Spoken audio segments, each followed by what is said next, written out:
এই শীতে বারবিকিউ খাবে না এমন মানুষ খুঁজে পাওয়াই মুশকিল। হ্যালো এভরিওয়ান, কেমন আছেন সবাই? আজকে আমি বানিয়ে দেখাবো বারবিকিউ। এখানে আমি সবগুলো মশলা নিয়ে নিয়েছি। ধনিয়ার গুঁড়ো, জিরার গুঁড়ো, গরম মশলার গুঁড়ো, গোলমরিচের গুঁড়ো, দারচিনির গুঁড়ো, সবশেষে নিয়েছি মরিচের গুঁড়ো। সবগুলো মশলা নেওয়া হয়ে গেছে। এখন আমি চিকেনগুলোকে নিয়ে নেব। এখানে আমি চিকেনগুলোকে ধুয়ে কেটে রেখেছিলাম। এখন আমি একটা বাটি নিয়ে নিব, তার ভিতরে সবগুলো মশলা দিয়ে দিব। মশলাগুলো দেওয়ার পরে আমি এখানে টক দই দিয়ে দিব। যদিও আমার হাতের কাছে টক দইটা ছিল না, তাই আমি ঘরেই টক দইটা বানিয়ে নিয়েছি। তারপর দিয়ে দেব 1 কাপ লেবুর রস। তারপর এখানে আমি অ্যাড করব স্বাদ মতো লবণ, আপনারা আপনাদের ইচ্ছে মতন মেশাতে পারেন।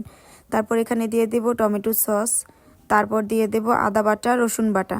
সবগুলো একসাথে ভালো করে আমি এগুলোকে চামচ দিয়ে নেড়ে চেড়ে নেব, যাতে মশলাটা সবগুলো একসাথে মিশে যায়। দেখুন মশলাটা মিশে গেছে। তারপর আমি এখানে একটি একটি করে চিকেন নিয়ে মশলা দিয়ে ভালো করে চিকেনের গায়ে মাখিয়ে নিব, যাতে মশলাটা ভিতর পর্যন্ত ঢুকে। ভিতর পর্যন্ত না গেলে এটা খেতে ভালো লাগবে না, এটা স্বাদটা অন্যরকম লাগবে।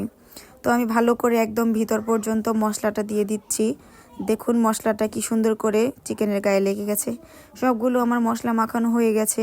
এখন আমি এগুলোকে ম্যারিনেট করতে দেব। এখন আমি এগুলোকে 2 ঘন্টার জন্য ম্যারিনেট করব। আপনারা বেশিক্ষণ রাখতে পারলে সেটা আরও ভালো। এখন আমি চিকেনগুলোকে বারবিকিউ মেশিনে দিয়ে দিব। খেয়াল রাখতে হবে যাতে চিকেনগুলো পুড়ে না যায়।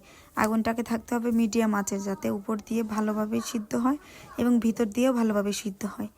কারণ বেশি আঁচ দিলে আগুনটা উপর দিয়ে পুড়ে যাবে, ভিতর দিয়ে কাঁচা থাকবে, তাহলে সেটা খেতে একদমই ভালো লাগবে না।